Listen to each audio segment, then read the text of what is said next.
না ভাই, মোবাইলকে আমি ভেঙে ফেলাই নাই, এটাকে চাইলে এইভাবে ভাঁজ করা যায়। এটা হচ্ছে ফ্লিপ ফোন। এই ধরনের ফ্লিপ ফোন কিংবা ফোল্ড ফোনগুলোর সাথে আমরা পরিচিত শুধুমাত্র স্যামসাংয়ের ফোনগুলোর সাথে, কিন্তু স্যামসাং ছাড়াও অন্যান্য ব্র্যান্ড যে এই ধরনের ফ্লিপ কিংবা ফোল্ড ফোন বানায় সেটা ম্যাক্সিমাম মানুষজন জানি না। এটাকে আমি লাস্ট 20-25 দিন ধরে আমি আমার ডেলি ড্রাইভার হিসেবে ইউজ করতেছি।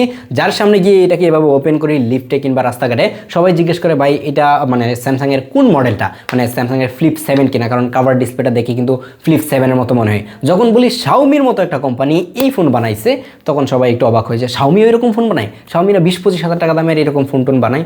তো এই ফোন দেখে সবাই অবাক হওয়ার মতো, এবং আমিও একটু কিউরিয়াস ছিলাম যে আসলে শাওমির ফ্লিপ ফোনটা কতটুকু ভালো হবে, কারণ শাওমির যে সফটওয়্যার রয়েছে সেটার সাথে আমরা খুব বেশি একটা ইউজ টু না, কিংবা তাদের সফটওয়্যার খুব বেশি একটা অপটিমাইজ না। যার কারণে এই ফোনটা আমি হচ্ছে যে শাওমি বাংলাদেশ থেকে এনেছি, এবং লাস্ট 20-25 দিন ধরে আমি আমার প্রাইমারি ডিভাইস হিসেবে ইউজ করতেছি, এবং আমার এক্সপিরিয়েন্স কিন্তু খুবই ভালো ছিল। এবং এটা সফটওয়্যারে টুকটাক প্রবলেম পেয়েছি, যেটা ফুল রিভিউতে আপনারা জানতে পারবেন। খুব শীঘ্রই কিন্তু আমাদের চ্যানেলে ফুল রিভিউ চলে আসবে। আশা করা যায় যে 2-4 দিনের মধ্যেই কিন্তু এটার ফুল একটা রিভিউ দেখতে পাবেন। এবং এইরকম শাওমির ফোন নিয়ে কারা ইন্টারেস্টেড, কিংবা শাওমির এরকম ফোন লাখ টাকা দিয়ে কারা কিনতে ইন্টারেস্টেড, চাইলে একটু কমেন্ট করতে পারেন।